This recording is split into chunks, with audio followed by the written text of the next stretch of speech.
ഇപ്പോൾ Shibu baby John സംസാരിക്കുന്നു. അതിലേക്ക് അടുത്ത ദിവസം മുതൽ ഞങ്ങൾ പറയുന്നുണ്ട് എൻ്റെ പകിട്ട് നഷ്ടപ്പെടാതെ ശോഭ കെടുത്താതെ നോക്കണം എന്ന് പറയുന്നു. നമുക്ക് പറയാനല്ല പറ്റത്തുള്ളൂ.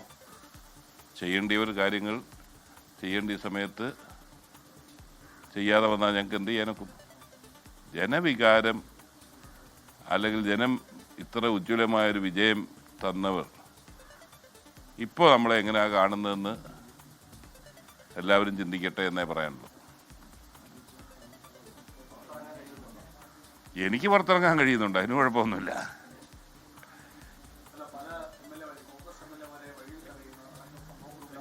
അല്ല, അതെല്ലാം ഒഴിവാക്കേണ്ടിയല്ലയോ? അങ്ങനൊന്നും അല്ലല്ലോ ഒരു തീരുമാനത്തിലെത്തേണ്ടത്.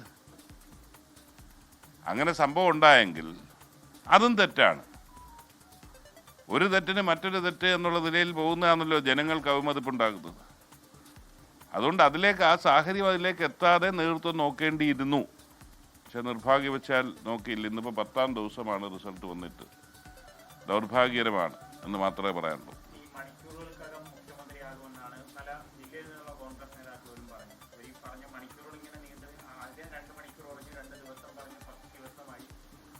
മണിക്കൂറുകളിലല്ലേ പറഞ്ഞുള്ളൂ. ഇപ്പൊ 250 മണിക്കൂറിലേ ആയല്ലോ.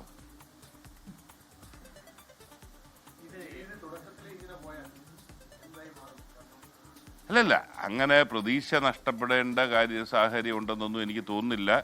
ഇനി ഇത് വൈകാതെ തീരുമാനം എടുത്ത് ജനങ്ങളെ ബോധ്യപ്പെടുത്തുക. ജനങ്ങൾ വോട്ട് ചെയ്ത് അവരെ ആഗ്രഹിച്ച് നിൽക്കുമ്പോൾ അവരുടെ മുഖ്യമന്ത്രി ആര് എന്നുള്ളത് എത്രയും പെട്ടെന്ന് അറിയിക്കുക. പിന്നെ വീണ്ടും, അതാണ് ഞാൻ ആദ്യം പറഞ്ഞല്ലോ, വീണ്ടും ടീമായി തന്നെ ആര് വന്നാലും ടീമായി മുന്നോട്ട് പോകുന്ന സാഹചര്യം ഉണ്ടാകട്ടെ എന്ന് ആഗ്രഹിക്കുന്നു. RSP അതൃപ്തി തുറന്നു പറയുകയാണ്. നേരത്തെ NK പ്രേമചന്ദ്രൻ അദ്ദേഹത്തിന്റെ നിലപാട് വ്യക്തമാക്കിയിരുന്നപ്പോൾ ഷിബു ബേബി ജോണും ഈ പ്രഖ്യാപനം നീണ്ടുപോകുന്നതിലെ അതൃപ്തി ഒരിക്കൽ കൂടി തുറന്നു പറയുകയാണ്. അലക്സ് റാം മുഹമ്മദ് ചേരുന്നുണ്ട് ഇപ്പോൾ KPCC ആസ്ഥാനത്ത് നിന്ന്, ഇന്ദിരാഭവനിൽ നിന്ന്. അലക്സ്, അപ്പോൾ ഈ ഘടകകക്ഷി നേതാക്കളുടെ അതൃപ്തി അവർ തുറന്നു പറയാൻ മടി കാണിക്കുന്ന ഒരു സാഹചര്യവും ഇല്ല അലക്സ്?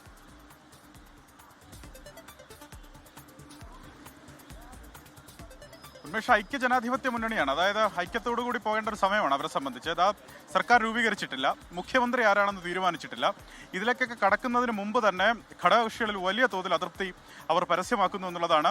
RSP പ്രധാനപ്പെട്ട 2 നേതാക്കൾ ഇന്ന് ഷിബു ബേബി ജോണും അതുപോലെ NK പ്രേമചന്ദ്രൻ നടത്തിയ പ്രതികരണങ്ങളിൽ നിന്ന് വ്യക്തമാണ്. അങ്ങേയറ്റ നിരാശയിലാണ് ഘടകകക്ഷികൾ, പ്രത്യേകിച്ച് RSP നിരാശയിലാണ്.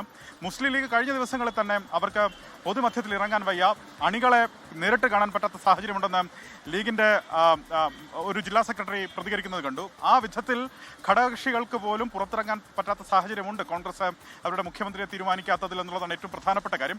ആ നിരാശ അത് ഘടകകക്ഷികളിലുണ്ട്, അണികളിലുണ്ട്. ഞാൻ നേരത്തെ സൂചിപ്പിച്ചു, ഈ KPCC ആസ്ഥാനത്ത് തന്നെ അത് പ്രകടമാണ്. അത്തരം അണികളിൽ ആ നിരാശയുണ്ട്, പ്രവർത്തകരിലുണ്ട്, നേതാക്കളിലുണ്ട്. അവർ പ്രതീക്ഷിച്ചിരിക്കുകയാണ്. കഴിഞ്ഞ 9 ദിവസമായ പ്രതീക്ഷ വെച്ച് പുലർത്തുകയാണ്. KPCC അധ്യക്ഷൻ അല്പം മുമ്പും ആ പ്രതീക്ഷ ഒന്നുകൂടി ഊട്ടി ഉറപ്പിക്കുന്നതാണ് കണ്ടത്. അദ്ദേഹം പറഞ്ഞത് ഇന്ന് തന്നെ ഒരുപക്ഷെ ഈ കേരളത്തിലെ മുഖ്യമന്ത്രി ആരാണെന്ന് അറിയാൻ സാധ്യതയുണ്ട്. അങ്ങനെ ഒരു പ്രതീക്ഷ താനും വെച്ച് പുലർത്തുന്നു.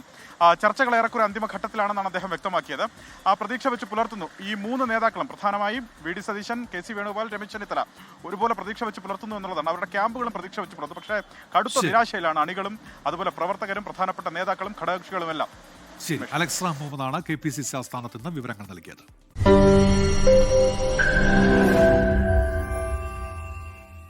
ലോകത്തെവിടെയായാലും ഏത് സമയത്തും 24 വാർത്തകളും ഓഗ്മെന്റഡ് റിയാലിറ്റി പാക്കേജുകളും എക്സ്പ്ലെയിനറുകളും വിശദമായി കാണാൻ ഞങ്ങളുടെ YouTube ചാനൽ നിങ്ങൾക്ക് സബ്സ്ക്രൈബ് ചെയ്യാം.